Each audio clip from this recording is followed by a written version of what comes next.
After all of the requests on the polls, it is time to look at the Justice League Reading Order Part 1. So let's get started.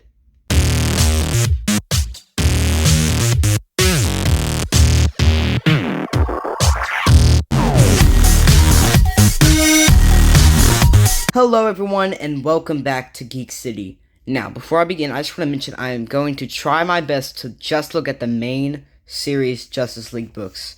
No miniseries and other stuff like that unless it is absolutely necessary. So stuff like Justice League Odyssey, I'm not going to be talking about that because you don't need to read it in order to understand everything. Those are all just kind of their own Justice League, stuff like that. We're just going to be looking at the main Justice League books. So let's get started. So I first want to give a shout out to one book that it's not necessary, and I don't even know if it's canon, but here's Justice League Year 1. Again, I don't even know if this is, canon. I don't know for sure. I just wanted to mention it just in case, you wanted to have, a good Year 1 story. This is something you could use. I don't even own it. I just own this one issue, but I just thought I'd mention it. So now let's get to the real stuff. So, as I've mentioned before, my DC starts after Crisis on Infinite Earths, because there's a reboot. So now that's when we're able to get, more modern stories. So that's kind of where I start reading. And so after Crisis on Infinite Earths with the reboot, we have to have a new Justice League. So that's when this book comes in. This is Justice League International Volume 1. This is written mainly by Keith Giffen, but there are a few other people here. And this is a great jumping on point of Justice League. And what's great about it is that a lot of the heroes we all know, like Superman, Wonder Woman, Flash, Green Lantern, or some of the Green Lanterns, are kind of put to the side so we can have more heroes that most people don't know much about. So that way they get to have the spotlight this time. Like, look at this cover here. You have, the members being people like Guy Gardner and Shazam, Blue Beetle, Martian Manhunter, Dr. Fate. Usually, when you think of the Justice League, you're like Flash, Superman, Wonder Woman. And they are in here. They show up. But that's not what this story is about. You also have, Maxwell Lord in here. This is a lot of fun. It's a little outdated. Well, very outdated. But there are some fun stuff in here. I really dig the artwork. I love these beautiful, bright colors. And so, overall, this is a fun series that I would suggest reading if you wanted to kind of find a good jumping on point for Justice League. This is kind of where I would suggest, because I think this is kind of, everything starts off with this book right here, and then continue from there. Now, there are 3 volumes of this. I think the third one, just came out. I don't know if I'm going to buy all 3 of them, because that's a lot, and I've heard the first one's the best, but eventually, maybe. We'll see about that, but, yeah, this is a really fun series. I've done a review on it, I think I've done a review on it. Maybe I haven't. I've done a review for Grant Morrison, and we'll get to that in a second. But I don't know if I've done a review for this one. But yeah, it's a lot of fun. Nice colors, decent writing and storytelling. Look at all those characters, the Metamorpho and all that. Now, again, a lot of the big leaguers are not big roles in there. Of course, you have to have Batman because it's Batman, and you always have to have Batman. But yeah, there are some some corny dialogue that's a little outdated, but that's okay. I can look past that. That's why my DC starts in the 80s, because before that, it's not great writing. But yeah, this is a lot of fun. It's a good story, so I would suggest reading it. And there's also the Detroit era and all that. I haven't read that. I don't think it's absolutely necessary to read. But so yeah, this is Justice League International. So after Justice League International, I would suggest, after those 3 omnibus, the next big books that I would suggest reading are all the Death and Return of Superman books. Now, these are not Justice League, but they are, the Justice League are very much an important role in the story, and this changes a lot of things because, well, obviously Superman's dead, so that's kind of a big deal. So this first volume, you have some of the members in here showing up, and after Superman dies, that's when it becomes Wonder Woman in the Justice League, which is available. It's not required reading, so I'm not really talking about that here. But then you have, Funeral for Friends. Again, all the Justice League are showing up in here. So, keep that in mind. And then whenever, Cyborg, Superman, and all of them are attacking, obviously, if the Justice League are going to show up. And also, this is very important for Green Lantern. If I ever do, eventually I'd like to do Green Lantern reading order. If I ever do that, this would be something I'd have to mention. Because this sets up Kyle Rayner. So if you're a Kyle Rayner fan, this is kind of where that all gets started. And that's all I'm going to say. For those who haven't read it, I don't want to spoil it, but just know this is kind of what caused Kyle Rayner to even become a Lantern. But yeah, this is, a big event that everybody knows about. It's kind of a big deal, one of the biggest, moments in comic books. And so although it's not a Justice League book, I think it's very important to talk about. Because you have Superman dying, and that's when Wonder Woman in the Justice League kind of takes place. And then you have him returning and joining the Super League again. Super League, Justice League, come on now. Talking about. Alright, so the next book I want to talk about is Justice League by Grant Morrison. This is one of the most iconic Justice League runs. Even Funko has made Funko Pops for all of this. These are some of the iconic looks of the characters, like the long-haired Superman and this all-black suit Batman. These versions of these characters, like that Aquaman, one of my favorite designs, by the way.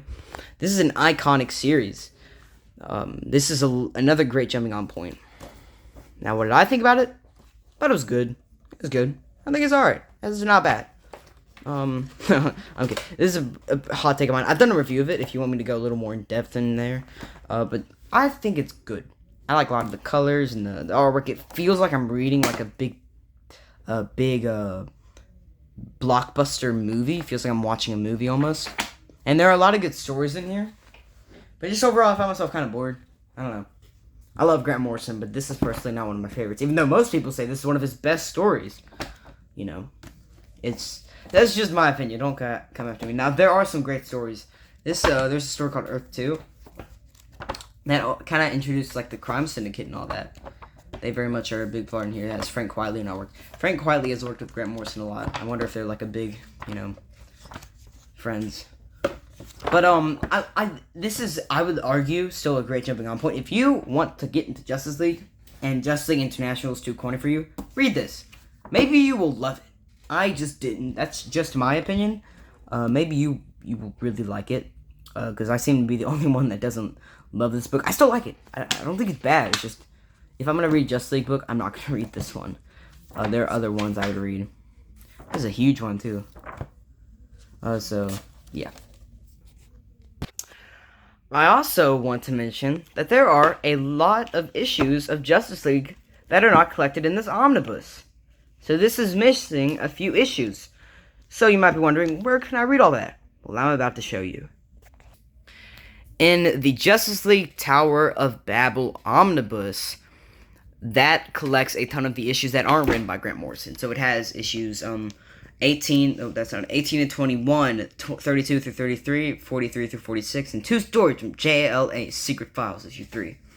So the stuff that's not written by Grant Morrison, I really like from this run. So this is written by Mark Waid and Howard Porter. This is an iconic story. Everybody knows Tower of Babel. This is the deluxe edition. I've done a review of this. If you want to check it out, please consider doing so. This is my favorite Justice League story, and I think a ton of people would agree with me on that one. It's also just a great Batman story. I think every Batman fan needs to read this. This is basically Batman's contingency plans against the Justice League. He knows their weaknesses, and so he has weapons in case they go rogue. Those are taken advantage of and used against the Justice League. I don't want to tell you who's responsible for all of this. You know what, fine. I just browse Google. Ra's al Ghul. However you pronounce it. It's on the cover. So, that's okay. I think it's right here. Oh, no, that's the wrong one. That's not the cover. But there's one where he's, like, looking at their suit. Like, okay, it's Ra's al Ghul. And most people know that. But I would strongly suggest getting this over the omnibus. Maybe that's just me. But I love this series. It's great. And it's written by Mark Waid. Mark Waid is one of my favorite writers. I love Mark Waid's writing. And this is an example of how great his writing is. And he really understands a lot of these iconic characters. Let's move on to the next book, which is a big event. Okay, so the next book I wanted to talk about is Infinite Crisis written by Jeff Johns. But I would suggest reading Identity Crisis before, because there are a few setups in here, and there's also like there's a ton of stuff that's really important that isn't collected in here, like Infinite Crisis, issue 0. It has the death of a major Justice League character that is important. But this is the next book I would suggest. This is a huge DC event, one of my favorite Crisis, if not my favorite.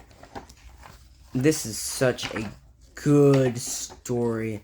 I love this one. You have if this is the sequel to Crisis on Infinite Earths. That's why I didn't talk about 0 Hour Crisis in Time, because that is quote unquote the sequel, but it's not.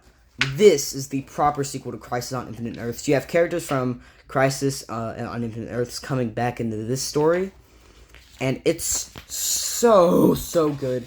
You could get the omnibus on this one. I don't think you need to. I would argue that most events you don't need it. It just adds a few more stories. Now, unfortunately, I didn't know that at the time, so I bought the Final Crisis omnibus, which is a huge mistake of mine, but I regret that now. But we'll talk about Final Crisis another day. So yeah, this is an iconic. The artwork's so good. This is very important. So although it's not Justice League, it's a big event that you absolutely need to read, because it kind of changes the status quo of Justice League. Because there is another reboot, which we will discuss in part 2. So I hope you guys enjoyed. I know this was kind of short, but there's not a lot of very, very important Justice League books. These are just the quintessential ones that you need to read. A few books I was missing, but I already bought a lot of books for this video, and I didn't want to spend too much money. I have some other reading orders I'd like to do eventually, and I don't want to waste all the money, or the budget, quote unquote, my money, my allowance on just one video. So, I hope you guys enjoyed. Please consider liking the video. If you did, subscribing. Let me know in the comments what you thought, what books you would add, and yeah, most likely there will be 2 parts.